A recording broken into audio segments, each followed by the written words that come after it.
সূরা আলাকের 14 নম্বর আয়াত, সূরা কফের 16 নম্বর আয়াতটা মনে রাখবেন, না পারলে অর্থটা মনে রাখবেন, তখন দেখবেন গুনাহ ছাড়া কত সহজ হয়। সূরা আলাকের 14 নম্বর আয়াতে আল্লাহ বলেন, আলাম ইয়ালাম বিআন্নাল্লাহা ইয়ারা, মানুষ কি জানে না আল্লাহ তাকে দেখতেছে। আপনি গুনাহ করতেছেন, আল্লাহ বলে মানুষ তুমি কি জানো না আমি তোমাকে দেখতেছি। আলাম ইয়ালাম, মানুষ কি জানে না বিআন্নাল্লাহা ইয়ারা, মানুষ কি জানে না আল্লাহ তাকে দেখতেছে। তাহলে আমি আপনি গুনাহ করব, অন্তরের মধ্যে বদ্ধমূল থাকা আমি গুনাহ করতেছি, আল্লাহ আমাকে দেখতেছেন। সূরা আলাকের 14 নম্বর আয়াত। সূরা কফের 16 নম্বর আয়াতে আল্লাহ বলেন, ওয়ালাকাদ খালাকনাল ইনসানা ওয়া না'লামু মা তুওয়াসবিসু বিহি নাফসু, আমি মানুষ বানাইলাম, মানুষের অন্তর যা কুমন্ত্রণা দেয় এটা আমি জানি। ওয়া নাহনু আকরাবু ইলাইহি মিন হাবলিল ওয়ারিদ, তার গলার শাহদমনি এটার আরো কাছে আমি আল্লাহ থাকি। এই জন্য মনে রাখবেন, আমি আপনি মুখ দিয়ে আমি আরিফ বিন হাবিব কথা বলতেছি, আল্লাহকে এটাও জানি শুনি। আমি চুপচাপ আছি, ঠোঁট বন্ধ করে আছি, জিহ্বায় শুধু উচ্চারণ করতেছি, আল্লাহ কয় এটাও জানি এটাও শুনি। জিহ্বায়ও না, মুখেও না, মনে মনে কল্পনা করলাম, আল্লাহ বলে এটাও আমি জানি। আল্লাহ সব জানে ভাই। তাহলে 1 নাম্বার কাকে লজ্জা পাওয়া? আল্লাহকে। আল্লাহকে লজ্জা পাওয়ার দুটি দৃষ্টান্ত মনে রাখবেন। 1 নাম্বার তিরমিজি শরীফের 2458 নাম্বার হাদিস। আল্লাহকে লজ্জা পাওয়ার আবার 4 অর্থ। আহারে বুঝতেছি নি জানি মানুষগুলা, লজ্জা কয় প্রকার? 1 নাম্বার কাকে লজ্জা পাওয়া? আল্লাহকে লজ্জা পাওয়ার আবার 4 অর্থ। আল্লাহকে লজ্জা পাওয়ার কয় অর্থ? এই 4টা অর্থ নিব আমরা তিরমিজি শরীফের 2458 নাম্বার হাদিস থেকে। আব্দুল্লাহ ইবনে মাসউদ রাদিয়াল্লাহু তাআলা আনহু বর্ণনা, ক্বালা রাসূলুল্লাহ সাল্লাল্লাহু আলাইহি ওয়াসাল্লাম, আল্লাহ নবী বলেন, ইস্তাহিউ মিনাল্লাহি হাক্কাল হায়া, নবীজি বলে তোমরা আল্লাহকে যথাযথভাবে লজ্জা পাও। সাহাবারা বললেন, ইয়া রাসূলুল্লাহ ইন্না লানাস্তাহি ওয়াল হামদুলিল্লাহ, আমরা তো লজ্জা পাই, সমস্ত প্রশংসা আল্লাহর, আপনি আবার লজ্জা দ্বারা আমাদেরকে কি বুঝাইতে চান?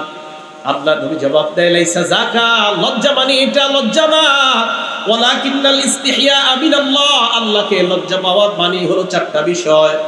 1 নাম্বার আন তাহফাজার রাসা ওয়া মা ওয়া, এই মাথা আর মাথার আশেপাশের অঙ্গগুলা গুনাহ থেকে হেফাজত করা। 2 নাম্বার ওয়া তাহফাজাল বাতনা ওয়া মা হাওয়া, পেট আর পেটের সাথে যা লেগে আছে এগুলা গুনাহ থেকে হেফাজত করা। 3 নাম্বার ওয়া তাতাযাক্কারুল মাউত, 3 নাম্বার মরণকে স্মরণ করা।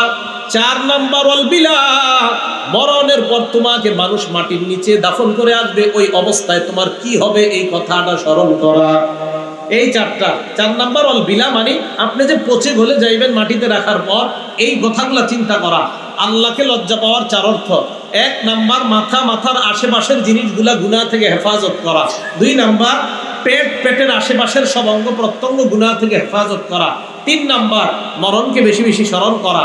4 নাম্বার আপনি যে মরে যাইবেন এরপর পচে যাইবেন এই বিষয়টা স্মরণ করা। বলেন তো 1 নাম্বার কিসেরকে হেফাজত করা? মাথা, মাথার আশেপাশে যা কি আছে দেখেন তো, চোখ কি আছে? চোখ। এই চোখ দিয়ে গুনাহ করা যাবে না। মনে রাখবেন, চোখ হলো গুনাহের বর্ডার। এই চোখ দিয়ে গুনাহ আমাদের শরীরে ঢুকে, এই জন্য এই বর্ডারকে হেফাজত করা। কলব হলো আপনার এই দেহ নামক অঙ্গরাজ্যগুলার রাজধানীর নাম কলব। হাত এক একটা অঙ্গরাজ্য, পা একটা অঙ্গরাজ্য। এই অঙ্গরাজ্যগুলো আপনি পরিচালনা করেন যেখান থেকে, এটা হলো কলব নামক রাজধানী। এই কলব নামক রাজধানীকে যদি হেফাজত রাখতে চান, আমাদের ঢাকার রাজধানী হেফাজত রাখার জন্য আমাদের বাংলাদেশের বর্ডার গার্ড মজবুত হতে হয়। এই জন্য আপনার কলব নামক রাজধানীকে হেফাজত করতে হলে এই চোখ নামক বর্ডার যত মজবুত হবে, কলব তত মজবুত থাকবে। আর এই মজবুত কলব নামক রাজধানী যত মজবুত হবে, তত দ্রুত আমরা জান্নাতে যাব। গুনাহ চোখ দিয়ে ঢুকতে দেওয়া যাবে না, তাহলে কলবের ক্ষতি হয়ে যাবে। এই জন্য চোখ গুনাহ থেকে হেফাজত করা। মেধা যদি শার্প রাখতে চান, চোখের গুনাহ করা যাবে না, মেধা ভালো থাকবে। ছাত্র ভাই যারা, কিন্তু চোখের গুনাহ করার প্রশ্নই আসে না ছাত্র ভাইদের, চোখের গুনাহ করলে মেধা নষ্ট হয়ে যাবে। আল্লাহ আমাদের সকলকে গুনাহ থেকে বেঁচে থাকার তৌফিক দান করেন। সহিহ বুখারী হাদিস নাম্বার 2465 নাম্বার হাদিস। এই হাদিসের মধ্যে আসছে, ক্বালা রাসূলুল্লাহ সাল্লাল্লাহু আলাইহি ওয়াসাল্লাম, আল্লাহ নবী বলেন, ইয়াকুমুল জুলুস আলাত তুরুকাত, তোমরা রাস্তাঘাটে গল্প গুজব করা থেকে তোমরা বাঁচবা, রাস্তার মধ্যে বৈঠক করা থেকে তোমরা বাঁচবা। সাহাবারা বললেন, ইয়া রাসূলুল্লাহ মা লানা বুদ্দুন ইন্নামা হিয়া মাজালিসুনা নাতাহাদ্দাসু ফিহা, রাস্তার মধ্যেই তো আমরা ধর্মীয় আলোচনা করি, রাস্তার মধ্যে বসা ছাড়া আমাদের কোনো উপায় নাই। আল্লাহ নবী বলেন ফাইন আবাইতুম ইল্লাল মাজালিস, রাস্তায় যদি বসতেই হয় ফাআতুত তরিক হাক্কা, রাস্তার 5টা হক আদায় করবা। বলেন রাস্তার হক কয়টা? বলেন লজ্জা কয় প্রকার? ভুলে গেছে। লজ্জা কয় প্রকার? 1 নাম্বার কাকে লজ্জা পাওয়া? আল্লাহকে লজ্জা পাওয়ার কয় অর্থ? 1 নাম্বার কাকে হেফাজত করা? মাথার আশেপাশের এইগুলো হেফাজত করা। মাথার আশেপাশে একটা অঙ্গের নাম কি? চোখ। এই চোখকে গুনাহ থেকে হেফাজত করা। সহিহ বুখারীর 2465 নাম্বার হাদিসে নবী বলছে রাস্তার হক কয়টা? 5টা। 1 গদ্দুল বাসর, নজর নিচের দিকে রাখা, এটা হলো 1 নাম্বার হক রাস্তা। গদ্দুল বাসর, দৃষ্টি নিচে রাখা। 2 নাম্বার ওয়াকাফুল আযা, রাস্তা থেকে কষ্টদায়ক বস্তু সরায় দেওয়া। 3 নাম্বার রদ্দুস সালাম, সালামের জবাব দেওয়া। 4 নাম্বার আমরুন বিল মারুফ, নেক কাজের আদেশ করা। রাস্তা দিয়ে যাইতেছেন, ভাই চলেন নামাজে চলেন, নেক কাজের আদেশ করা। 5 নাম্বার নাহিয়ুন আনিল মুনকার, অসৎ কাজ থেকে নিষেধ করা। একজনে সিনেমা দেখতেছে রাস্তায় দাঁড়ায় দাঁড়া, এই চলো চলো এখান থেকে চলো, অসৎ কাজ থেকে নিষেধ করা। বলেন রাস্তার হক কয়টা? 5টা। 1 নাম্বার দৃষ্টি নিচে রাখা, 2 নাম্বার কষ্টদায়ক বস্তু সরায় দেওয়া, 3 নাম্বার সালামের জবাব দেওয়া, 4 নাম্বার নেক কাজের আদেশ করা, 5 নাম্বার অসৎ কাজ থেকে নিষেধ করা। আল্লাহ রাস্তার এই 5টা আদায় করার তৌফিক দান করেন। তাহলে আল্লাহকে লজ্জা পাওয়ার 4 অর্থ: 1 নাম্বার মাথার আশেপাশে যা আছে এইগুলাকে হেফাজত করা। মাথার সাথে আরেকটা অঙ্গ আছে, এটার নাম জিহ্বা, জবান। সহিহ বুখারী হাদিস নাম্বার 6474 নাম্বার হাদিস। ক্বালা রাসূলুল্লাহ সাল্লাল্লাহু আলাইহি ওয়াসাল্লাম, আল্লাহ নবী বলেন মাইয়াজমানলি মা বাইনা লাহিয়াইহি ওয়া মা বাইনা রিজলাইহি আজমান লাহুল জান্নাহ। নবীজি বলেন 2 চোয়ালের মাঝখানে এই জবান, 2 রানের মাঝখানের লজ্জাস্থান, এই 2 জিনিসের যে ব্যক্তি আমাকে জামানত দিয়ে দেয়, ইয়া রাসূলুল্লাহ চোখ দিয়ে আমি গুনাহ করি না, লজ্জাস্থান দিয়ে আমি গুনাহ করি না, এই 2 জিনিসের নিশ্চয়তা দিয়ে দেয়, আজমান লাহুল জান্নাহ, আমি নবী তাকে জান্নাতে নেওয়ার জিম্মাদার হয়ে গেলাম। আমি তাকে জান্নাতে নেওয়ার জামিন হব, আমি তাকে জান্নাতে নিব। কয় জিনিস নিরাপত্তা দেওয়া? 2টা, চোখ আর হলো লজ্জাস্থান। আল্লাহ আমাদেরকে বোঝার তৌফিক দান করেন। এখন আমাদের মা বোনরা যদি পর্দা ছাড়া রাস্তাঘাটে হাঁটে, বলেন পুরুষরা তাদের জবান, লজ্জাস্থান, তাদের চোখগুলো হেফাজত করা সহজ হবে না কষ্টকর হয়ে যাবে? এই জন্য পর্দা মা বোনরা করা, এটা যদি পর্দা মা বোনরা খুব বেশি পরিমাণে করে, তাহলে পুরুষের চোখ হেফাজত করা খুব বেশি সহজ হয়ে যাবে। ঠিক না কথাটা? আল্লাহ আমাদের সকল মা বোনদেরকে বোঝার তৌফিক দান করেন। তো 1 নাম্বার মাথার আশেপাশে যা, এগুলাকে হেফাজত করা। 2 নাম্বার পেটের আশেপাশে যা, এগুলা হেফাজত করা। এটা তো বললাম লজ্জাশীলতা, আপনার লজ্জাস্থানকে হেফাজত করা। হাত, এই হাতকে মানুষকে কষ্ট দেওয়া থেকে হেফাজত করা। সহিহ বুখারী হাদিস নাম্বার 10 নাম্বার হাদিস। ক্বালা রাসূলুল্লাহ সাল্লাল্লাহু আলাইহি ওয়াসাল্লাম, আল মুসলিমু মান সালিমাল মুসলিমুনা মিন লিসানিহি ওয়া ইয়াদিহি, মুসলমান ওই ব্যক্তি যে ব্যক্তির জবান এবং হাতের কষ্ট দেওয়া থেকে অন্য মুসলমান নিরাপদ থাকে। আমি মুখ দিয়ে কোনো মুসলমানকে কষ্ট দেই না, আমি হাত দিয়ে কোনো মুসলমানকে কষ্ট দেই না, তাহলে আমি প্রকৃত মুসলমান। ওয়াল মুহাজিরু মান হাজারা মা নাহাল্লাহু আন, মুহাজির প্রকৃত ওই ব্যক্তি যে ব্যক্তি আল্লাহর নিষিদ্ধ বিষয়গুলো থেকে নিজেকে বাঁচিয়ে রাখে, যে ব্যক্তি আল্লাহর নিষিদ্ধ বিষয় থেকে বেঁচে থাকে, সে হলো প্রকৃত মুহাজির। এখন মুখের একটা গুরুত্বপূর্ণ কথা বলবো। মুখ দিয়ে আমরা কিছু গুনাহ করি, যে গুনাহগুলা করা আমাদের জন্য আসলে ঠিক না। 1, এই মাইকের সামনে বসে আমরা অনেকে ইচ্ছাকৃতভাবে হইলে আল্লাহর কাছে ধরা, ভুলবশত হইলে আল্লাহ মাফ করবে, ভবিষ্যতে যেন না হয়। মাইকে বসে আমরা কি করি? আল্লাহর নামেও মিথ্যা কথা বলি, নবীর নামেও মিথ্যা কথা বলি। মাইকে বসে কার নামে মিথ্যা কথা বলে? আল্লাহর নামে। আবার কার নামে? নবীর নামে। মনে রাখবেন সূরা নিসা, ওয়ামান আসদাকু মিনাল্লাহি হাদিসা, আল্লাহর কথার চেয়ে সত্য কথা আর কারো কথা নাই। ওয়ামান আসদাকু মিনাল্লাহি কিলা, আল্লাহর কথার চেয়ে সত্য কথা আর কারো কথা নাই। ওয়ামান আযদামু মিম্মান ইফতারা আলাল্লাহি কাযিবা, আল্লাহর নামে মিথ্যা অপবাদ যেই ব্যক্তি দেয়, ওই ব্যক্তির চেয়ে বড় জালেম আর কেউ নাই। এখন আপনি মাইকের সামনে বলতেছেন বৈশা, আল্লাহ এটা বলছে, আল্লাহ এটা বলছে, আসলে আল্লাহ এটা বলে নাই, এটা আল্লাহর নামে মিথ্যা অপবাদ, এটা আল্লাহ বলে নাই। এটা সাবধানতা অবলম্বন করা দরকার। এই জবান দিয়ে কথা বলা হয় যেটা আল্লাহ বলছে, তা আল্লাহ বলে না, এটা কোথাও পাবেন না, কোনো কিতাবে পাবেন না, কিন্তু বলতেছে আল্লাহ বলছে। আল্লাহর নামে মিথ্যা অপবাদ এই জবান দিয়ে দেওয়া যাবে না। এটা আমি আমাকে বলতেছি, আমার দ্বারা যেন কখনো এটা না হয়। 2 নাম্বার, রাসূল আকরাম সাল্লাল্লাহু আলাইহি সাল্লামের নামে কোনো মিথ্যা কথা ইচ্ছাকৃতভাবে এখানে বসে বলা যাবে না। কার নামে বলেন সবাই? কার নামে? রাসূল আকরাম সাল্লাল্লাহু আলাইহি সাল্লামের নামে। সহিহ বুখারী হাদিস নাম্বার 109 ক্বালা রাসূলুল্লাহ সাল্লাল্লাহু আলাইহি ওয়াসাল্লাম মাইয়াকুল আলাইয়া মা লাম আকুল, কোন ব্যক্তি যদি আমার নামে এমন কথা বলে যেই কথা আমি নবী বলি নাই, আবার কোন ব্যক্তি যদি আমার নামে এমন কথা বলে যেই কথা আমি নবী বলি নাই, ফাল্যাতাবাওয়া মাকআদাহু মিনান নার, ওই ব্যক্তি যেন তার ঠিকানা জাহান্নামে বানিয়ে নেয়। কোন ব্যক্তি আমার নামে এমন কথা বলে যা আমি নবী বলি নাই, সে যেন তার ঠিকানা জাহান্নামে বানিয়ে নেয়। তার ঠিকানা কোথায় বানিয়ে নেয়? জাহান্নামে বানিয়ে নেয়। আল্লাহর নামে একটা মিথ্যা কথা বিভিন্ন জায়গায় শোনা যায়, কি আল্লাহ নাকি বলছে কুনতু কানজান মাখফিয়া, আমি ছিলাম সঞ্চিত ধনভাণ্ডার, গোপন ধনভাণ্ডার। ফাআহবাবতু আন উরাফা, আমি চাইলাম মানুষের মাঝে প্রকাশ হইতে। ফাখালাকতুল খালকা লিউরাফা, তাই আমি সৃষ্টিকে বানাইলাম যেন মানুষ আমাকে চিনতে পারে। আল্লাহ নাকি পরিচিত হওয়ার জন্য মানুষ বানাইছে, সৃষ্টি বানাইছে, এটা আল্লাহর নামে মিথ্যা কথা। আল্লাহ এটা বলে নাই। রাসূল আকরাম সাল্লাল্লাহু আলাইহি সাল্লামের নামে মিথ্যা কথা। কি মিথ্যা কথা? বিদ্যানের কলমের কালি শহীদের রক্তের চেয়ে অধিক দামি, এটা আল্লাহ রাসূল সাল্লাল্লাহু আলাইহি সাল্লাম কোথাও বলে নাই। এটা হাসান বসরি রহমতুল্লাহ আলাইহির বক্তব্য। নবীজির নামে চালায় দেয়ালের মধ্যে লেখা, নিচ দিয়ে লেখা দেয় আল হাদিস। নাউজুবিল্লাহ, এটা তো নবী বলে নাই, আপনি কেন আল হাদিস লিখবেন এখানে? ভাই এটা নবী বলে নাই। বিদ্যানের কলমের, বিদ্যানের ওলামায়ে কেরামের কি আর মর্যাদা খুঁজে পান নাই? ওলামায়ে কেরামের মর্যাদা তো একের পর এক মর্যাদা কোরআন সুন্নাহ থেকে বলতেই থাকবো ইনশাআল্লাহ। তো কেন এই সমস্ত মিথ্যা কথা লিখতে হবে? বিদ্যানের কলমের কালি শহীদের রক্তের চেয়ে দামি, এটা নবীজি বলে নাই কোথাও। তাহলে রাসূল সাল্লাল্লাহু আলাইহি সাল্লামের নামে মিথ্যা কথা বলা যাবে না। উত্তুবুল ইলম ওয়ালাউ বিসসিন, চীন দেশে হলো ইলম অর্জন করো, আল হাদিস নিজ দিয়ে লেখা। কোথায় বলছে নবীজি এই কথা? ইলম অর্জন করতে হবে দূরে গিয়ে, এটা সত্যি কথা। অসংখ্য অগণিত হাদিস আছে। প্রায় 1500 মাইল সফর করে কাইস ইবনে কাসিরের বর্ণনা, দামেস্কের মসজিদে উনি বসা নবীর সাহাবার সাথে, যে এক ব্যক্তি আসছে, আসার পর নবীর সাহাবাকে কয় আমি শুনেছি আপনার কাছে একটা হাদিস আছে, এই হাদিস শোনার জন্য আপনার কাছে আসছি। তাই নাকি? শুধু একটা হাদিস শুনতে আসছো? কয় হ্যাঁ। কোত্থেকে?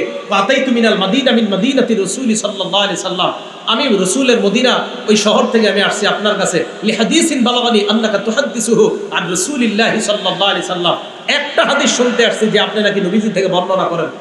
একটা হাদিস কোনো ব্যবসার কারণে আসো নাই? আমা কাদিমতা লিতিজারা, তুমি কোনো ব্যবসার কারণে আসো নাই? কয় না। শুধু একটা হাদিস শুনতে আসছো? কয় হ্যাঁ। প্রায় 1267 কিলোমিটার রাস্তা অতিক্রম করে একটা হাদিস শুনতে আসছে। কয়টা হাদিস? তো এই হাদিসগুলো আপনারা বলতে পারেন না? দেয়ালে লেখা দেয় কি যে চীন দেশে গিয়ে হইলো তুমি ইলম অর্জন করো, আল হাদিস। আরে ভাই নবীজি কোথায় বলছে এই কথা? এটা তো নবীজি বলে নাই। নবী বলছে আমার নামে যে এমন কথা বলে যা আমি বলি নাই, সে যেন তার ঠিকানা জাহান্নামে বানিয়ে নেয়। সহিহ বুখারী হাদিস নাম্বার 110, মান কাযাবা আলাইয়া মুতাআম্মিদা, রাসূল সাল্লাল্লাহু আলাইহি সাল্লাম বলেন কেউ যদি আমার নামে ইচ্ছাকৃতভাবে মিথ্যা কথা বলে, ফাল্যাতাবাওয়া মাকআদাহু মিনান নার, সে যেন তার ঠিকানা জাহান্নামে বানিয়ে নেয়। আগেরটা কি বলছে? কেউ যদি আমার নামে এমন কথা বলে যা আমি বলি নাই। এই হাদিসে বলছে কেউ যদি আমার নামে ইচ্ছাকৃতভাবে মিথ্যা কথা বলে, সে যেন জাহান্নামে তার ঠিকানা বানিয়ে নেয়। সহিহ বুখারী হাদিস নাম্বার 1291 নাম্বার হাদিস। এই হাদিসের মধ্যে রাসূল আকরাম সাল্লাল্লাহু আলাইহি সাল্লাম কি বলছে? ভাই বাংলাটা মন দিয়ে শুনেন। ইন্না কাযিবান আলাইয়া লাইসা কাযিবিন আলা আহাদিকুম, নবীজি বলছে শোনো, আমার নামে মিথ্যা কথা বলা আর তোমাদের কোনো সাধারণ ব্যক্তির নামে মিথ্যা বলা এক না। ওনার নামে আমি মিথ্যা কথা বলা এটাও অন্যায়, কিন্তু নবীজি বলেন উনি সাধারণ মানুষের নামে তুমি মিথ্যা বলা আর আমি নবীর নামে মিথ্যা বলার অপরাধ সমান না। মনে রাখবা, কোনো মুসলমানের নামে তুমি মিথ্যা বলা এটাও ভয়ঙ্কর অপরাধ, তোমার ভয়ঙ্কর শাস্তি হবে, কিন্তু আমি নবীর নামে মিথ্যা কথা বলাটা, এই অপরাধ দুইটা সমান মনে করবা না। আমার নামে মিথ্যা বলাটা এটা ভয়ঙ্কর অপরাধ। তাহলে রসুলের নামে মিথ্যা কথা বলা এটা এই যে মাথার সাথে সম্পর্ক, মুখ, এই মুখ দিয়ে মিথ্যা কথা বলা যাবে না। সহিহ মুসলিম হাদিস নাম্বার 1, মাদ্রাসার পাঠ্যপুস্তক অনুযায়ী ক্বালা রাসূলুল্লাহ সাল্লাল্লাহু আলাইহি ওয়াসাল্লাম লা তাকযিবু আলাইয়া, তোমরা আমার নামে মিথ্যা কথা বইলো না। ফাইন্নাহু মাইয়াকযিব আলাইয়া ইয়ালিজিন নার, আমার নামে যদি কেউ মিথ্যা কথা বলে, এই হাদিস আমি এটাই বুঝছি, কয় ইয়ালিজিন নার, কয় সরাসরি জাহান্নামে যাবে, সরাসরি জাহান্নামে যাবে। ইয়ালিজিন নার, সে জাহান্নামে প্রবেশ করবে আমার নামে মিথ্যা কথা বলে। সহিহ মুসলিম হাদিস নাম্বার 6, ক্বালা রাসূলুল্লাহ সাল্লাল্লাহু আলাইহি ওয়াসাল্লাম, আল্লাহ নবী বলেন সায়াকুনু ফি আখিরিজ জামান উনাস, শেষ জামানায় এমন কিছু মানুষের আবির্ভাব ঘটবে, ইউহাদ্দিসুনাকুম মা লাম তাসমাউ আনতুম ওয়ালা আবাউকুম, তোমাদের সামনে এমন হাদিস বলবে যা তোমরাও শোনো নাই, তোমাদের বাপ দাদারাও শোনে নাই। ফাইয়াকুম ওয়া ইয়াহুম, তাদের থেকে তোমরা বেঁচে থাকবা। সহিহ মুসলিম হাদিস নাম্বার 7, ক্বালা রাসূলুল্লাহ সাল্লাল্লাহু আলাইহি ওয়াসাল্লাম ইয়াকুনু ফি আখিরি উম্মতি দাজ্জালুনা কাযযাবুন, শেষ জামানায় আমার উম্মতের মধ্যে এমন কিছু মিথ্যাবাদী দাজ্জালের আবির্ভাব ঘটবে, ইয়াতুনাকুম মিনাল আহাদিস, যারা তোমাদের সামনে এমন হাদিস পেশ করবে, মা লাম তাসমাউ আনতুম ওয়ালা আবাউকুম, যা তোমরাও শোনো নাই, তোমাদের বাপ দাদারাও শুনে নাই। ফাইয়াকুম ওয়া ইয়াহুম, তোমরা তাদের থেকে বেঁচে থাকবা। লা ইউদিল্লুনাকুম ওয়ালা ইফতিনুনাকুম, তারা যেন তোমাদেরকে পথভ্রষ্ট করতে না পারে, তারা যেন তোমাদেরকে ফিতনায় না ফালায়। ভাই আমি বুঝাইতে চাইলাম, আল্লাহকে লজ্জা পাওয়ার এক নাম্বার অর্থ মাথা আর মাথার আশেপাশে যা আছে এইগুলা গুনাহ থেকে হেফাজত করা। এই জবান, এটা মাথার সাথে, এই আমার এই জায়গাটার সাথে সম্পৃক্ত। এই জবান দিয়ে ওনার নামে তো মিথ্যা বলাই যাবে না, আর আল্লাহ আল্লাহ রসুলের নামে মিথ্যা বলার তো কল্পনাও করা যাবে না। মাইকের সামনে বৈশা সাবধান, আল্লাহ এটা বলছে, নবী এটা বলছে। আমি যেদিন দেখবো আমি পারি না যে আল্লাহ বলছে আর নবী বলছে এই কথা বলতে, যেদিন পারি না আমি ওয়াজই করবো না। কেন? আল্লাহ আর আল্লাহ রসুল যা বলছে এতটুকু ওয়াজ কি যথেষ্ট না? আপনি ওইটা কইতে হবে, ওইটা কইতে হবে, এত কিছু কেন? হ্যাঁ, কোরআনের তো ৬,২৩৬টা আয়াত, রসুলের প্রায় ১০ লক্ষ হাদিস থাকতে আপনার এত জায়গা থেকে ওয়াজ আনতে হবে কেন? বিসমিল্লাহ। কোরআন সুন্নাহ খুব বেশি পড়তে হবে। ছাত্র ভাই মাদ্রাসার দাওরা হাদিস পর্যন্ত আপনাদের কাছে আমার আবদার, পড়েন, শুধু পড়েন। মনে রাখবেন, সৃষ্টির শুরু আল্লাহ বানাইছে কলম, আর ইসলামের শুরু পড়া। সৃষ্টির শুরু কি আর ইসলামের শুরু? আন্দাজি কইছি না। আবু দাউদ শরীফ হাদিস নাম্বার 4700 নম্বর হাদিস, রাসূল আকরাম সাল্লাল্লাহু আলাইহি সাল্লাম বলেন, ইন্না আউওয়ালা মা খালাকাল্লাহুল খালকা আল কলম, সর্বপ্রথম সৃষ্টি বানাইছে আল্লাহ কলম। এই যে কি বানাইছে? কলম দিয়ে কি করি আমরা? আল্লাহ কলম রে বলছে উক্তুব, লেখো। কলম কয় মা যা আক্তুবু ইয়া রব, রব আমি কি লিখবো? আল্লাহ বললেন উক্তুব মাকাদিরা কুল্লি শাইইন হাত্তা তাকুমাস সাআ, সব জিনিসের ভাগ্য তুমি কিয়ামত পর্যন্ত এই ভাগ্যগুলা কি হবে এটা লেখা দাও। তাহলে সৃষ্টির শুরু কি? কলম। এবার দেখেন ইসলামের শুরু কেমন হয়েছে। সহিহ বুখারী হাদিস নাম্বার 3, একদম বুখারী শরীফ খুললেই নবীজি সাল্লাল্লাহু আলাইহি সাল্লাম তাহান্নুস করতে লাগলেন, রাত্রিকালীন ইবাদত করতে লাগলেন। জিবরিল আমিন নবীজির কাছে আসছে, আসার পর বললেন ইকরা ইয়া মুহাম্মদ, আগে বলছে পড়েন পড়েন হে মুহাম্মদ। তো ইসলামের নবীজির সাথে জিবরিল আমিনের কথা শুরু হয়েছে পড়া দিয়া, দুনিয়া শুরু লেখা দিয়া। জিবরিল আমিনের সাথে নবীজির কথা শুরু হয়েছে পড়া দিয়া। তো ইসলাম আর দুনিয়া গবেষণা করলেই লেখাপড়া, আমাদের সবচেয়ে অভাব লেখাপড়া। ছাত্র ভাইয়েরা পড়েন, এত বেশি পড়েন, পড়তে পড়তে যদি আপনি কিছু হয়ে যান তখন বুঝেন। খুব বেশি পড়েন, মোবাইল থেকে দূরে থাকেন, খুব বেশি পড়াশোনা খুব দরকার। অবস্থা ভয়ঙ্কর, আপনাদের দ্বারা আল্লাহ ইসলাম হেফাজত করবে। যদি পড়াশোনা না করেন তাহলে অবস্থা খারাপ হবে। পড়াশোনা করতে হবে খুব বেশি। আল্লাহ আমাদেরকে বুঝার তৌফিক দান করেন। এখানে বসে মিথ্যা কথা বলা যাবে না। এক নাম্বার আল্লাহকে লজ্জা পাওয়া, মাথার সাথে যা সম্পর্ক এইগুলাকে কোনো গুনাহ করা যাবে না। 1, 2 পেটের সাথে সম্পর্ক, গুনাহ করা যাবে না। 3 মরণকে স্মরণ করা। 4 নাম্বার মরণের পরে যে আমি পচে গলে যাব এইটাকে স্মরণ করা। আল্লাহ আমাদের সকলকে সতর্কতার সাথে যেন আমরা চলতে পারি তৌফিক দান করেন। 2 নাম্বার কারে লজ্জা পাওয়া? ফেরেশতা। 1 নাম্বার আল্লাহকে লজ্জা পাওয়া। আল্লাহকে লজ্জা পাওয়ার আরেকটা দৃষ্টান্ত দিই। অনেকে ঘরে একা একা থাকেন, দরজা বন্ধ করে থাকেন না, একা একা। তো এই জায়গায় আপনি রান খুইলা এমনি ইচ্ছাকৃতভাবে বৈশা থাকবেন। রান খুইলা মানে লজ্জা, যেই জায়গায় সতর ঢাকা ফরজ, এই সতর খুইলা এমনি বৈশা দিয়েছেন, কেউ কিন্তু দেখে না, দরজা লাগান। এটা ঠিক হবে কিনা আগে হাদিস শুনি, দেখি ঠিক হয় কিনা। আবু দাউদ শরীফ 4017 নম্বর হাদিস। এই হাদিসের মধ্যে আসছে নবীজির এক সাহাবা নাম বাহাস ইবনে হাকিম, উনি ওনার বাবা থেকে, ওনার দাদা থেকে হাদিস বর্ণনা করেন। কি উনি বলেন, আওরাতুনা মা নাতি মিনহা ওয়া মা নাজাত ইয়া রাসূলুল্লাহ, হুজুর আমাদের যে জিনিসগুলা ঢেকে রাখবো কতটুকু ঢেকে রাখতে পারবো, কতটুকু আমরা ঢেকে রাখবো না। নবীজি জবাব দিলেন, ইহফাজ আওরাতাক ইল্লা মিন যাওজাতিক, তুমি তোমার বিবি ছাড়া অন্য সকলের সামনে লজ্জাস্থান ঢেকে রাখবা। লজ্জাস্থান কখনো প্রয়োজন হলে খোলা, এটা আল্লাহ খাদ দিয়ে দিছে, কোথায় লজ্জাস্থান খোলা যাবে। তো এরপর সাহাবা প্রশ্ন করে ফেলছে, দেখেন, ইদা কানা আহাদুনা খালিয়ান ইয়া রাসূলুল্লাহ, হুজুর আমাদের কেউ যদি ঘরের ভিতরে একা একা থাকে তাহলে কি সব ঢেকে রাখতে হবে? ভালো করে মন দিয়ে শুনেন। হুজুর আমাদের কেউ যখন ঘরে একা থাকি তখনও কি ঢেকে রাখতে হবে? নবীজি বললেন, আল্লাহু আহাক্কু আইয়ুস্তাহিয়া মিনহু মিনান নাস, ঘরের মধ্যে কেউ নাই, আল্লাহ তোমাকে দেখতাছে, আল্লাহকে মানুষের চাইতে বেশি লজ্জা পাওয়া দরকার।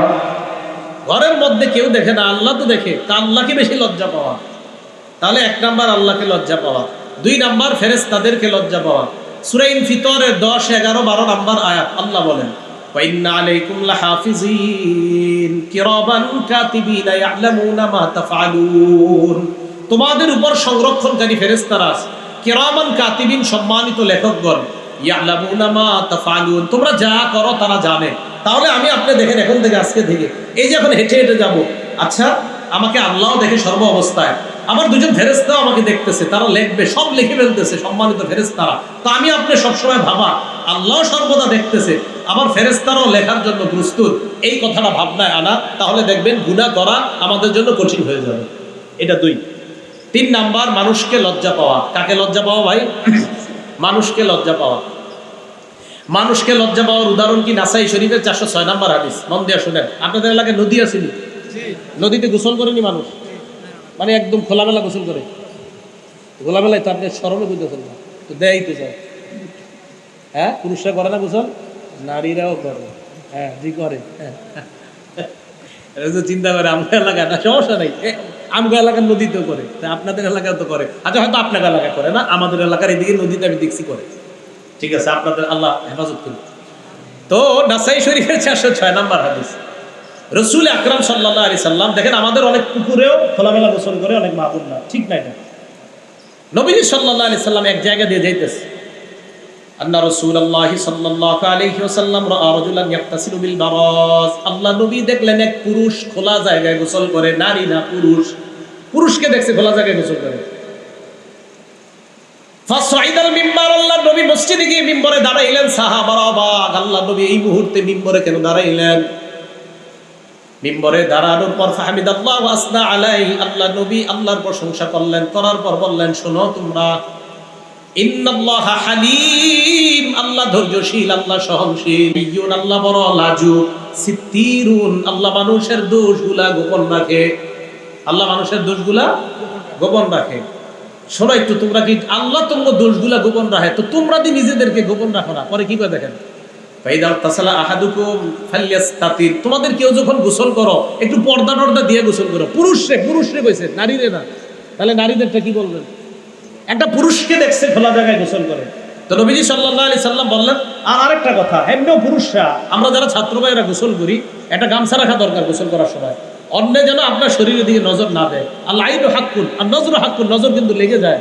তা আপনার উপরে হিংসুক নজর যদি লেগে যায়, আল্লাহ না করুক আপনার শরীরের উপর লেগে যাইলে দেখবেন এই যে শরীর ভাঙা শুরু হবে, হাদিস দ্বারা প্রমাণিত। হিংসার উপর আমার বয়ান আছে লম্বা, তো এই হাদিসগুলো প্রমাণিত।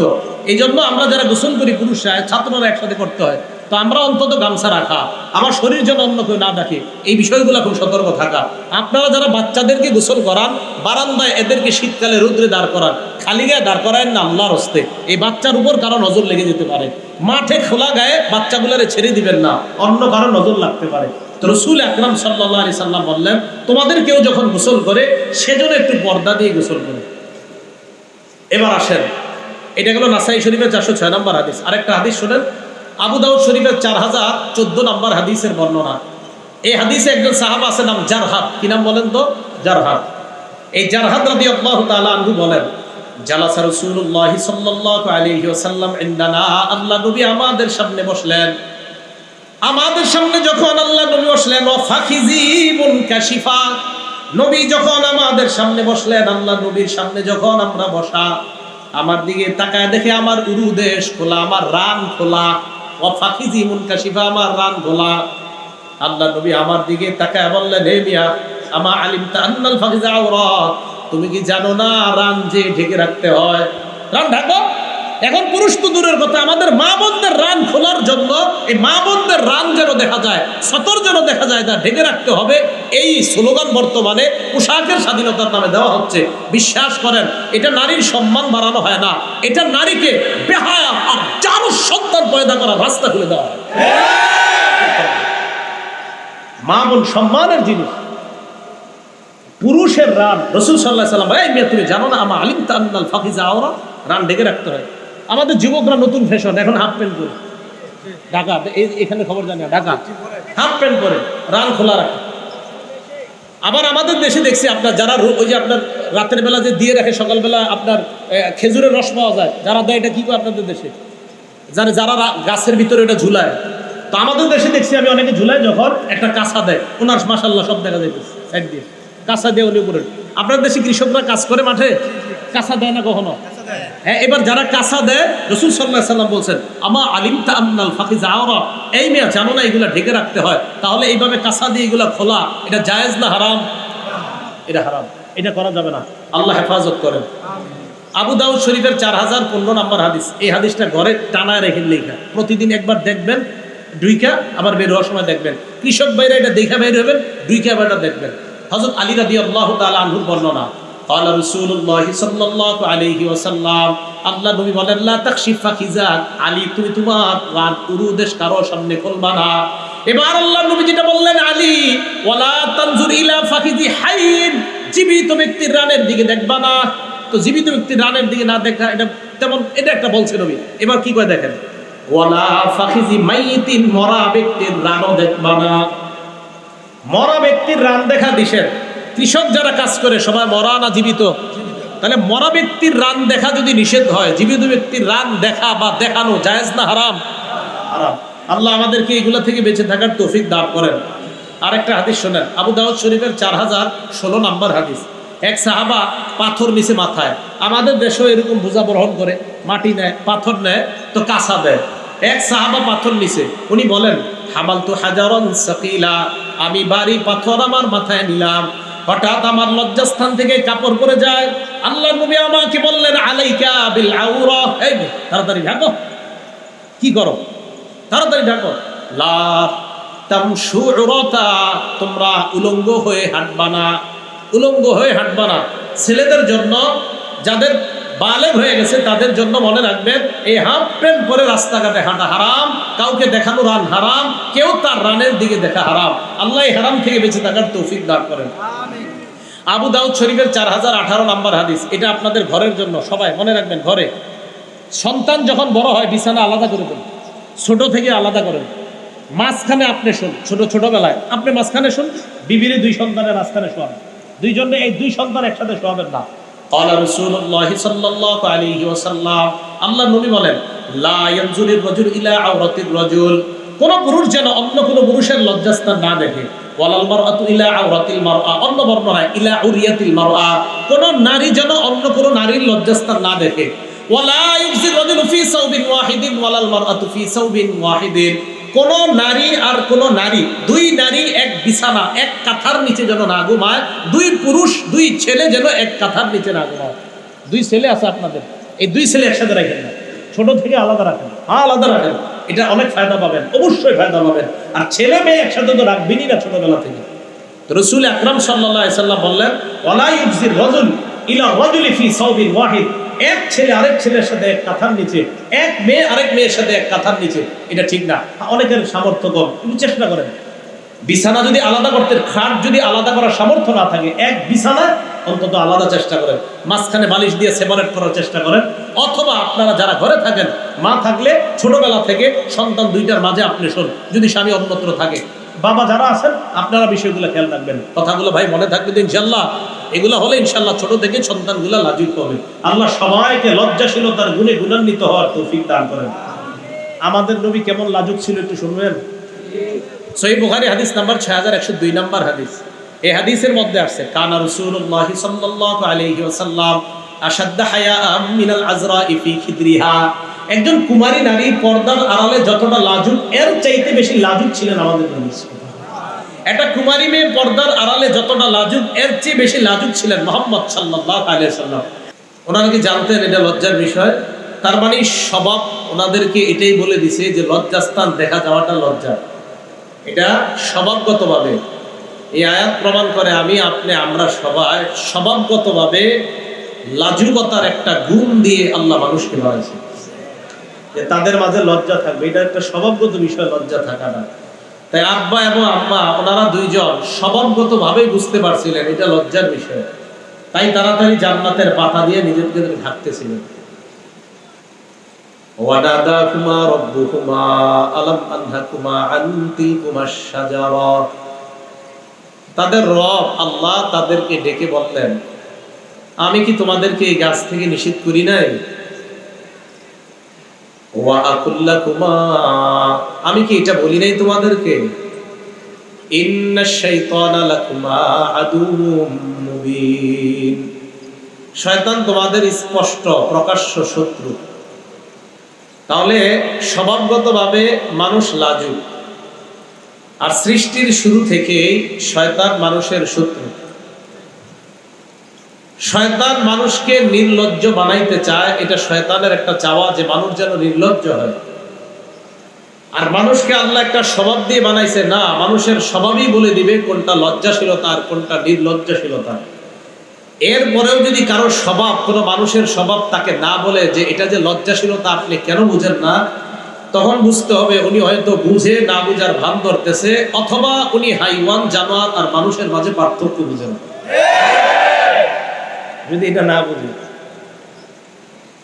তো আল্লাহ রব্বুল আলামিন বলে দিলেন আদম এবং হাওয়া তারা দুইজন নিজেদেরকে ঢাকতেছিলেন পাতা দিয়ে। তো এখান থেকে বোঝা যায় মানুষ স্বভাবগতভাবেই লাজুক। সূরা আরাফের 26 নম্বর আয়াতে আল্লাহ এবার সমাধান দিয়ে দিলেন, জান্নাতের পাতা দ্বারা ঢাকতেছে ওনারা। তা আল্লাহ বলেন, ইয়া বানি আদামা ক্বাদ আনজালনা আলাইকুম লিবাসাই ওয়ারি সাওআতিকুম ওয়ারিশা, হে আদম সন্তান, আমি তোমাদের জন্য পোশাক নাজিল করলাম। ইওয়ারি সাওআতিকুম, যেই পোশাক তোমাদের লজ্জাস্থান ঢেকে রাখবে। ওয়ারিশা, যেই পোশাক তোমাদের জন্য সৌন্দর্যতার কারণ হবে। তাহলে স্বভাবগতভাবে মানুষ লাজুক, মানুষের স্বভাবগতভাবে মানুষ বুঝতে পারছে লজ্জাস্থান খুলে যাওয়াটা এটা লজ্জাশীলতা। আর আল্লাহ মানুষের ওই স্বভাবগত লজ্জাশীলতা দূর করার জন্য মানুষকে ওই লজ্জাশীল, যেই কারণে মানুষ লাজুক হবে, যে অঙ্গগুলা ঢেকে রাখতে হয় লজ্জাশীলতার গুণে গুণান্বিত হওয়ার জন্য, এই লজ্জাশীলতার পোশাক হিসাবে আল্লাহ মানুষের এই শরীর ঢাকার জন্য আর সৌন্দর্যতার জন্য আল্লাহ পোশাক নাজিল করলেন, পোশাক দিলেন আমাদেরকে। আজকে আমরা পোশাক করে বসে আছি। তাহলে এক নাম্বার বিষয় আমরা জানলাম, মানুষ স্বভাবগতভাবেই লাজুক। 2 নাম্বার, ঈমানের সৌন্দর্য লজ্জাশীলতা। ঈমানের পোশাক তাকওয়া। 2টা শব্দ বললাম, বলেন ঈমানের পোশাক কি? তাকওয়া। আর ঈমানের সৌন্দর্য লজ্জাশীলতা। ওয়াহাব ইবনে মুনাব্বিহ রাহমাতুল্লাহি আলাইহি বলেন, আল ঈমানু উরয়ান লিবাসুহু আত-তাকওয়া ওয়া যিনাতুহু আল হায়া। ওয়াহাব ইবনে মুনাব্বিহ রাহমাতুল্লাহি আলাইহি বলেন, ঈমান খোলা একটা জিনিস, এই খোলা জিনিসটার পোশাক হলো তাকওয়া। ঈমান খোলা জিনিস, এটাকে তাকওয়ার পোশাক পরাতে হবে। তো পোশাক পরাইলে হয় না। একটা মেয়েকে পোশাক পরায়া আমরা তাকে নতুন দুলার সামনে দেখাইতে নিয়ে যাই না, তাকে আমরা সাজাই। সাজানোর পর কেউ দেখতে আসলে মেয়েটাকে আমরা বর পক্ষের সামনে উপস্থিত করি। ঈমান, এটার পোশাক হলো তাকওয়া। আর ঈমানের সৌন্দর্যতার নাম হলো লজ্জাশীলতা। তাহলে লজ্জাশীলতা, ঈমানের সৌন্দর্যতা, পোশাক হলো তাকওয়া। 3 নাম্বার কথা, আমার আপনার আমাদের মাঝে যাদের যত বেশি লজ্জা, তাদের দোষ তত বেশি আল্লাহ মানুষের চোখ থেকে আড়াল করে রাখবে। অতীত যুগের সালফে সালিহিনদের উলামায়ে কেরাম তাদের বক্তব্য হলো, মান কাসাহুল হায়া সাওবা লাম ইয়ারান নাস আইবা, কোন ব্যক্তি যদি লজ্জাশীল তার পোশাক পরে নেয়, লাম ইয়ারান নাস আইবা, মানুষ তার দোষ ত্রুটি দেখতে পায় না, মানুষ তার দোষ ত্রুটিগুলা বেশি খুঁজে পায় না। কারণ লজ্জা থাকলে মানুষ দোষ করতেও ভয় পাবে, যে আমি অপরাধ করলে মানুষ জানবে, মানুষ আমাকে খারাপ বলবে। তাই লজ্জাশীলতার গুণ যার মধ্যে আছে, তার দোষগুলাও মানুষের থেকে ঢেকে থাকবে। 4 নাম্বার, এই কথাটা মুখস্থ করবেন, সকল ধর্মের একটা স্বতন্ত্র বৈশিষ্ট্য আছে। ইসলাম ধর্মের স্বতন্ত্র বৈশিষ্ট্যের নাম লজ্জা। বলেন তো সবাই, ইসলাম ধর্মের স্বতন্ত্র বৈশিষ্ট্যের নাম লজ্জা। আবার ইসলাম ধর্মের স্বতন্ত্র বৈশিষ্ট্যের নাম লজ্জা। এখন কোনো ব্যক্তি যদি দাবি করে আমি মুসলমান, আমি কোরআন রিসার্চ কম করি না হুজুরদের চাইতে, আমি হাদিস রিসার্চ কম করি না হুজুরদের চাইতে, আমি 24 ঘন্টার মধ্যে 18 ঘন্টায় কোরআন হাদিস রিসার্চ করি, এই মৌলবীরা বুঝে কি? তো এই বুঝার পরে যদি উনি বলে যে মৌলবীরা বলে যে নারীরা পোশাক ছাড়া বাইরে বের হওয়াটা এটাকে নাকি অন্যায় বলে হুজুররা। উনি বুঝাইতে চায় পোশাক ছাড়া অর্ধাঙ্গ হয়ে একটা নারী রাস্তায় চলাফেরা করাটা, এটা উনি কোরআন সুন্নাহ রিসার্চ করে বুঝছে। এই বুঝে যদি কোনো মানুষ বুঝে আর মুসলমান দাবি করে, তো তাকে স্পষ্ট বলে দেওয়া, আপনি মুসলমান ঠিক, কিন্তু ইসলামের স্বতন্ত্র একটা বৈশিষ্ট্য আসে লজ্জা, ওই লজ্জা নামক স্বতন্ত্র বৈশিষ্ট্য আপনার মধ্যে নেই। দলিল ইবনে মাজা কিতাবের নাম, হাদিস নাম্বার 4181 নাম্বার হাদিস। এই হাদিসের বর্ণনাকারী আনাস রাদিয়াল্লাহু তাআলা আনহু, عن أنس بن مالك رضي الله تعالى عنه قال قال رسول الله صلى الله عليه وسلم إن لكل دين خلقا وخلق الإسلام الحياء। নবীজি বলেন প্রত্যেকটা ধর্মের একটা স্বতন্ত্র বৈশিষ্ট্য আছে। ইসলাম ধর্মের স্বতন্ত্র বৈশিষ্ট্যের নাম হলো লজ্জা। ইসলাম ধর্মের স্বতন্ত্র বৈশিষ্ট্যের নাম লজ্জা। 5 নাম্বার, ঈমানের অঙ্গ। লজ্জা হলো ঈমানের অঙ্গ। বলেন লজ্জা কিসের অঙ্গ? উনি বসা এখানে, আমি বসা, ওনার একটা হাত নাই, আমার একটা হাত নাই, তাহলে বলেন এটা তো দোষ না? দোষ মানে অর্থাৎ একটা মানুষের তো হাত থাকা দরকার, তো হাতটা মনে করেন নাই, এই 2 হাত নাই, আমার 2 হাত নাই, খেতে পারবো ডান হাতে খেতে পারলাম না, বাম হাত থাকলে সাপোর্ট নিতে পারবো, বাম হাতও নাই, তাহলে খেতে পারলাম? তার মানে বোঝা গেল আমি চলতে গেলে অন্য মানুষ ছাড়া চলতে পারি না, পূর্ণাঙ্গ মানুষ আমি না, আরেকজনের সাপোর্ট লাগে। ঈমান এটা হলো আল হায়াউ শুবাতুম মিনাল ঈমান, লজ্জা ঈমানের অঙ্গ। বলেন লজ্জা কিসের অঙ্গ? এখন অঙ্গ ছাড়া একটা জিনিস কি পরিপূর্ণ হয় না অপরিপূর্ণ থাকে? মুসলিম শরীফ হাদিস নাম্বার 59 নাম্বার হাদিস। যারা মোবাইলে অ্যাপস চালান সেই হাদিসের সিরিয়াল অনুযায়ী, আর আমাদের মাদ্রাসার পাঠ্যপুস্তক অনুযায়ী 35 নাম্বার হাদিস মুসলিম শরীফের। এই হাদিসের বর্ণনাকারী আবু হুরায়রা রাদিয়াল্লাহু তাআলা আনহু, عن أبي هريرة رضي الله تعالى عنه قال قال رسول الله صلى الله عليه وسلم الإيمان بضع وسبعون أو بضع وستون شعبة। নবীজি বলেন ঈমানের 70টা অথবা 60টা শাখা। فأفضلها قول لا إله إلا الله, সর্বশ্রেষ্ঠ শাখা হলো লা ইলাহা ইল্লাল্লাহ। ওয়া আদনাহা ইমাতাতুল আযা আনিত তরিক, সর্বনিম্ন শাখা হলো রাস্তা থেকে কষ্টদায়ক বস্তু সরায় দেওয়া। এরপর আল্লাহ নবী বলেন ওয়াল হায়াউ শুবাতুম মিনাল ঈমান, লজ্জাশীলতা হলো ঈমানের অঙ্গ। লজ্জাশীলতা ঈমানের অঙ্গ। আগে কি শিখছিলেন? লজ্জা ইসলামের স্বতন্ত্র বৈশিষ্ট্য। এখন জানলাম লজ্জা ঈমানের অঙ্গ। বলেন লজ্জা ইসলামের কি স্বতন্ত্র বৈশিষ্ট্য? আরেকটা, লজ্জা ঈমানের অঙ্গ। তাহলে আমি মুমিন, আমার লজ্জা নাই, পরিপূর্ণ মুমিন না অপরিপূর্ণ? হ্যাঁ, এটা লাগবে, এটা অঙ্গ। 6 নাম্বার, আমার এই 2 আঙ্গুলের দিকে তাকান। তাকাইছেন সবাই? এই 2 আঙ্গুল কি মিশানো আছে না ফাঁকা? এখন এবার 2 আঙ্গুলের দিকে তাকাইছেন তো সবাই? এবার হাদিস শুনেন। আল জামিউস সগীর কিতাবের নাম, হাদিস নাম্বার 1959 নাম্বার হাদিস, 1959 নাম্বার হাদিস। এই হাদিসের বর্ণনাকারী আব্দুল্লাহ ইবনে ওমর রাদিয়াল্লাহু তাআলা আনহুমা, عن عبد الله بن عمر رضي الله تعالى عنهما قال قال رسول الله صلى الله عليه وسلم, আল্লাহ নবী বলেন ইন্নাল হায়া ওয়াল ঈমান কুরিনা জামিআ। আল্লাহ নবী বলেন ঈমান এবং লজ্জা দুইটা এইভাবে থাকবে, ঈমান এবং লজ্জা দুইটা এইভাবে থাকবে, এইভাবে। ইন্নাল হায়া ওয়াল ঈমান কুরিনা জামিআ, নবীজি বলেন ঈমান এবং লজ্জা দুইটা এইভাবে মিশানো থাকবে। ফাইদা রুফিআ আহাদুহুমা, ঈমান এবং লজ্জার একটা যদি উঠে যায়, রুফিআল আখার, আরেকটা অটোমেটিক উঠে যায়। ঈমান আর লজ্জা এভাবে থাকবে। লজ্জা কমতেছে, ঈমান কমতেছে, লজ্জা কমতেছে, ঈমান কমতেছে, লজ্জা কমে, ঈমান কমে। লজ্জা আর ঈমান একসাথে থাকবে, একটা কমবে তো আরেকটা কমবে। তো যারা বলে যে আমি কোরআন রিসার্চ করি, হাদিস রিসার্চ করি, কিন্তু উনি লজ্জাশীলতা বুঝে না, তো তাকে জানিয়ে দেওয়া দরকার আপনি এত কিছু রিসার্চ করার পরেও আপনার ঈমান দিন দিন কমতেছে, কারণ আপনার লজ্জা এত কমতেছে, এক পর্যায়ে আমরা আশঙ্কা করি আপনার না জানি ঈমান চলে যায়। তাহলে বলেন তো লজ্জা আর ঈমান আলাদা থাকবে না একসাথে? কমবে একটা, আরেকটা কমবে। 7 নাম্বার, লাজুক ব্যক্তি জান্নাতে যাবে। সুবহানাল্লাহ। লাজুক ব্যক্তি কোথায় যাবে? জান্নাতে যাবে। আবু হুরায়রা রাদিয়াল্লাহু তাআলা আনহুর বর্ণনা, তিরমিজি শরীফের হাদিস। এবার আমার 3 আঙ্গুল দিকে তাকান। এই আঙ্গুলের নাম জান্নাত। এই দেখেন, এই যে জান্নাত, এই দেখেন জান্নাত, ঈমান, লজ্জা। বলেন কয় আঙ্গুল? এই জান্নাত, ঈমান, লজ্জা। عن أبي هريرة رضي الله تعالى عنه قال قال رسول الله صلى الله عليه وسلم আবু হুরায়রা রাদিয়াল্লাহু তাআলা আনহুর বর্ণনা, আল্লাহ নবী বলেন, আল হায়াউ মিনাল ঈমান, লজ্জা হলো ঈমানের অংশ। ওয়াল ঈমানু ফিল জান্নাহ, ঈমানের ঠিকানা হলো জান্নাত। লজ্জা থাকবে তো ঈমানের পাওয়ার বাড়বে। ঈমানের পাওয়ার যত বেশি তত তাড়াতাড়ি আল্লাহর জান্নাতের মেহমান।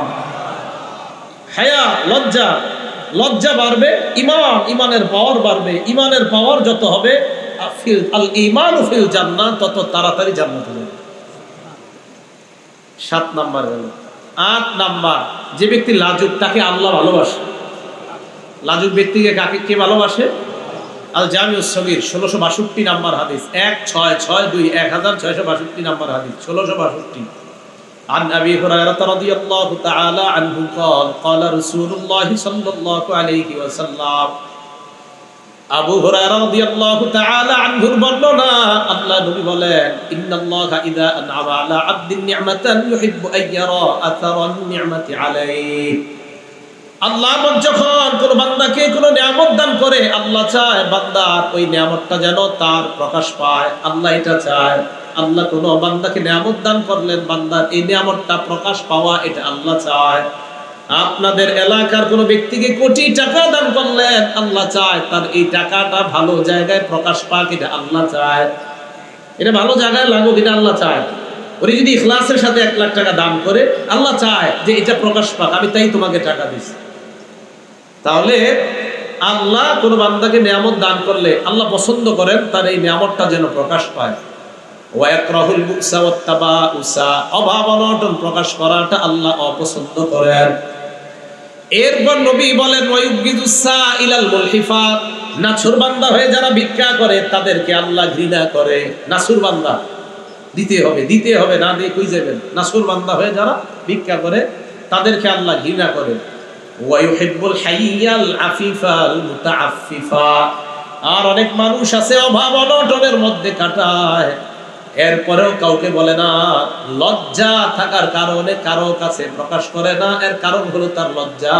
আল্লাহ নবী কয়, এই লাজুক মানুষটাকে আল্লাহ ভালোবাসেন। লাজুক ব্যক্তি তাকে আল্লাহ ভালোবাসেন। তাকে আপনাদের দরকার এই লজ্জার কারণে যারা চাইতে পারে না, খুঁজে খুঁজে তাদেরকে যাকাতের টাকা দাও। এগুলো 8 নাম্বার। তাহলে লাজুককে আল্লাহ ভালোবাসেন। 9 নাম্বার, আপনাদের সবার ঘরে ঘরে কল্যাণ চান কারা? সবাই কল্যাণ চান ঘরে ঘরে? স্বামী, স্ত্রী, ছেলে, মেয়ে, ঘরের সবাই যদি লাজুক হয়, ওই ঘরে আল্লাহ কল্যাণ দিয়া ভরে দিবেন। সহিহ বুখারী হাদিস নাম্বার 6117 নাম্বার হাদিস। এই হাদিসের বর্ণনাকারী ইমরান ইবনে হুসাইন রাদিয়াল্লাহু তাআলা عن عمران بن حسين رضي الله تعالى عنه قال قال رسول الله صلى الله عليه وسلم ইমরান ইবনে হুসাইনের বর্ণনা, আল্লাহ নবী বলেন, আল হায়াউ লা ইয়াতি ইল্লা বিখাইর, যেই ঘরের মানুষগুলা যত বেশি লাজুক, যত বেশি লজ্জাশীল, ওই লজ্জা লা ইয়াতি ইল্লা বিখাইর, লজ্জা কল্যাণ আর কল্যাণ বয়ে আনে। লজ্জার কাজ হলো শুধু কল্যাণ আনা। আপনি লাজুক, আপনার বিবি লাজুক, আপনার কন্যা লাজুক, আপনাদের ঘরের সবাই খুব লজ্জাশীলতার গুণে গুণান্বিত। নবী কয়, লজ্জাশীলতা ঘরের মধ্যে ভরপুর রহমত আর বরকত টেনে নিয়ে আসে। 9 নাম্বার। 10 নাম্বার, যার লজ্জা নাই সে যা মন চায় তা করে। 10 নাম্বার, যার লজ্জা নাই সে যা মন চায়। দলিল সহিহ বুখারী হাদিস নাম্বার 6120 নাম্বার হাদিস। আগের হাদিসটা 6117, এটা 6120।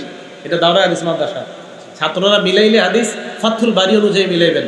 বুখারীর পাশ দিয়ে দেখবেন 2টা সিরিয়াল আছে হাদিসের, একটা ফা লেখা পাশে। এই ফা অনুযায়ী মোট হাদিস সংখ্যা হবে আপনার 7563টা। ওই অনুযায়ী আমার সিরিয়ালটা মিলবে। এটা আন্তর্জাতিকভাবে ফলো করা হয়। আরেকটা আছে দেখবেন নাম্বার, ওইটা আমাদের পুরাতন নুসখাগুলোর নাম্বার, ওই নাম্বারে আবার আমারটা মিলবে না। যেটার পাশে ছোট্ট করে ফালেহা মানে ফাতুল বাড়ি ইবনে হাজার আসকালানি যে রকমটা করছে নাম্বার ওটার সাথে মিলে যাবে ইনশাআল্লাহ।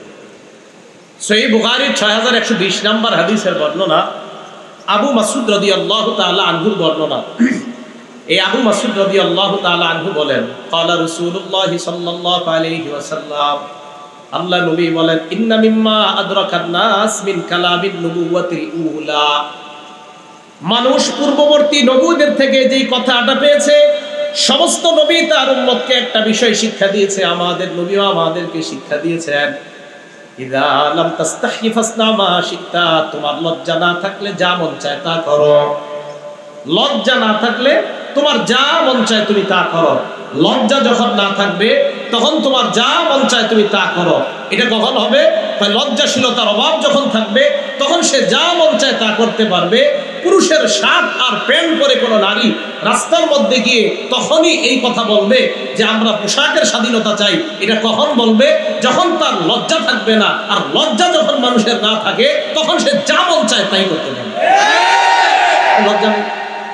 মা বোনদেরকে বোঝান, আমি তো ঠান্ডা মাথায় বুঝাই, আমি তো ওরকম রাগি না, রাগি না, আমি তো একদম সহজ সরল মানুষ, কথাও বলি সহজ সরল। তো মা বোনদেরকে বোঝান কথাগুলা। যারা এরকম বলে যে পোশাকের স্বাধীনতা চাই, এই চাই, সব চাই, এই কথা যারা বলে এটা সঠিক কথা না। আরে সব স্বাধীনতা যদি আপনি চান, যদি বলেন নারী পুরুষ একসাথে স্বাধীনতা চাই, এটা তো আপনি কোনোভাবেই সম্ভব না। এটা কিভাবে সম্ভব বলেন? একটা স্বামী আর একটা স্ত্রী প্রথম সন্তান নেওয়ার পর দ্বিতীয় সন্তানকে স্বামী কখনো নিতে পারবে?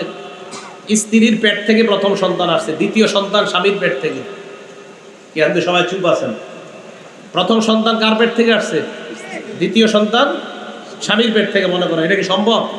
যদি এটা সম্ভব না হয় তো নারী পুরুষ সমান অধিকার কখনো সম্ভব না। আর যদি বলেন সমান অধিকার সম্ভব, তো প্রথম সন্তান স্ত্রীর পেট থেকে আসবে, তো দ্বিতীয় সন্তান স্ত্রী বলবে সমান অধিকার, যেহেতু দ্বিতীয়টা তুমি নেও পেটে। এটা কি সম্ভব কখনো? তা আমি বুঝি না মানুষের কেন বুঝে না, যেটা তো সম্ভব না, এটা অসম্ভব একটা বিষয়। আল্লাহ আমাদেরকে বোঝার তৌফিক দান করেন। 11 নাম্বার, বাংলাদেশ স্বাধীন হয়েছে কয় সালে? 1971। 11 নাম্বার যে হাদিসটা শোনাবো এটা তিরমিজি শরীফের 1974 নাম্বার হাদিস, যাতে মনে রাখেন আপনি। বাংলাদেশ স্বাধীন হয়েছে 1971, আর যে হাদিসটা শোনাবো এটা 1974 তিরমিজি শরীফের। এই হাদিসের মধ্যে আসছে, এটা মানে আপনারা মনে রাখার জন্য আর কি, যাতে সবাই বলতে পারেন। এই হাদিসের মধ্যে আসছে আনাস রাদিয়াল্লাহু তাআলা আনহু বর্ণনা, ক্বালা রাসূলুল্লাহ সাল্লাল্লাহু আলাইহি ওয়াসাল্লাম, নবীজি বলেন, মা কানাল ফাহশু ফি শাইইন ইল্লা শানা, যেই জিনিসের মধ্যে নির্লজ্জতা বেশি, যেই জিনিসের মধ্যে নির্লজ্জতা বেশি ওই জিনিসের কদর্যতা ময়লা বাড়তেই থাকে নির্লজ্জতা বেশি হওয়ার কারণে। ওয়ামা কানাল হায়াউ ফি শাইইন ইল্লা জানা, যেই জিনিসের মধ্যে লজ্জাশীলতা বেশি ওই জিনিসের মধ্যে সৌন্দর্যতা বাড়াতেই থাকে, আল্লাহ সৌন্দর্যতা বাড়ায় দেয়। একটা নারী পর্দার মধ্যে থাকে, তার সৌন্দর্যতা মান মর্যাদা আল্লাহ বাড়ায় দেয়। বলেন তো দুনিয়ার মধ্যে এমন অনেক জিনিস আছে যা আমরা দেখি না। দোকানের মধ্যে যায়, যাওয়ার পর স্যাম্পল দেখে, দেখার পর কয় এটা পছন্দ হয়েছে, গোডাউন থেকে একটা দেন। এটা বলেন তো না, কেন এটা নিলে সমস্যা কি? যেটা দোকানের সামনে ঝুলানো দেখছেন এটা নিলে সমস্যা কি? আপনি তো এটাই পছন্দ করছেন, কোনটা নিবেন? যেটা ঢেকে রাখা হয়, বাংলাটা বলবেন, কোনটা নিবেন? যেটা খোলা, যেটা এটা নিবেন না। কে পছন্দ তো এটাই করছেন, এর মানে খোলা জিনিস পছন্দ হইলে এটা আসল পছন্দ না। ঢেকে রাখা হয় যেটা, ওইটাই আসল জিনিস, ওইটাই আসল পছন্দ, বুঝবেন? তাহলে যেটা ঢেকে রাখা হয় এটাই পছন্দনীয় জিনিস। এখন আসেন, তাহলে আমাদের মা বোনরা আমাদের কাছে সবচেয়ে শ্রদ্ধার, তাই আমরা আমাদের এই দামি মা বোনদেরকে ঢেকে রাখি। বলেন তো আমরা কাকে দেখি না কিন্তু বিশ্বাস করি? জোরে বলেন। আল্লাহকে দেখি, বিশ্বাস করি না কেন বলেন তো? আল্লাহ সবচেয়ে দামি, তাই দেখি না।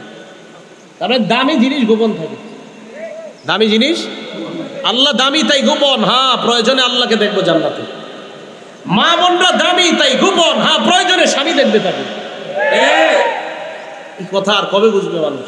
সবচেয়ে দামি আল্লাহ, তাই তো এখনো দেখি না। কারণ দামি জিনিস এটা খুব দামি হয়, এটা দেখতেও কষ্ট হয়, এই জন্য তো জান্নাতে গিয়ে দেখবো। মা বোনরা যারা পর্দায় থাকে, এটা দামি জিনিস, তাই এটাকে দেখতে অনেক নিয়ম শৃঙ্খলা করে ওই হুজুরের বাসায় গিয়ে প্রস্তাব দিতে হয়। অন্যথায় যদি খোলামেলা থাকে, এটা নিয়ম শৃঙ্খলা করতে হয় না, চা দোকানের সামনে বসে পছন্দ করলেই হয়। দামি জিনিস গোপন থাকে, এগুলা মানুষ কেন বুঝে না আমি বুঝি না। দামি জিনিস গোপন থাকে, আল্লাহ বুঝার তৌফিক দান করেন। তাহলে মা কানাল হায়াউ ফি শাইইন ইল্লা জানা, যে জিনিসের মধ্যে লজ্জাশীলতা বেশি, এটার সৌন্দর্যতা বাড়ায় দেয় কে? আল্লাহ। আল্লাহ আমাদের মা বোনদেরকে সকলকে বুঝার তৌফিক দান করেন। আমার যে বোনেরা বলছে পোশাকের স্বাধীনতা চাই, তারাও না বুঝে বলছে, তাদেরকে আল্লাহ বুঝার তৌফিক দান করেন। আমিন। এবার আসেন, লজ্জা 4 প্রকার। বলেন তো সবাই, লজ্জা কয় প্রকার? 4 প্রকার। 1 নাম্বার আল হায়াউ মিনাল্লাহ, আল্লাহকে লজ্জা পাওয়া। এটা মুখস্থ করতে হবে, আলেম ছাড়া অন্যরা, আলেমরা বুঝবে, ওনারা মুখস্থ রাখতে পারবে, অন্যরা আমার সাথে বলবেন। 1 নাম্বার আল্লাহকে লজ্জা পাওয়া। বলেন লজ্জা কয় প্রকার? 1 নাম্বার কাকে লজ্জা পাওয়া? 2 নাম্বার ফেরেশতাদেরকে লজ্জা পাওয়া। কাদেরকে? 3 নাম্বার মানুষকে লজ্জা পাওয়া। কাকে? 4 নাম্বার নিজেকে লজ্জা পাওয়া। এবার আমি বলবো, আপনারা শুধু ওইগুলা বলবেন। 1 নাম্বার কাকে? 2, 3, 4 মনে থাকবে তো? লজ্জা 4 প্রকার। 1 নাম্বার আল হায়াউ মিনাল্লাহ, আল্লাহকে লজ্জা পাওয়া। 2 নাম্বার আল হায়াউ মিনাল মালাইকা, ফেরেশতাদেরকে লজ্জা পাওয়া।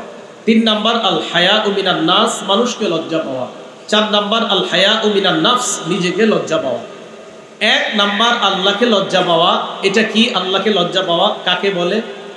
আল্লাহকে লজ্জা পাওয়ার ক্ষেত্রে কোরআনের 2টা আয়াত যদি পারেন 24 ঘন্টা মাথায় রাখবেন, তাহলে দেখবেন আল্লাহকে লজ্জা পাওয়া সহজ হয়ে যাবে।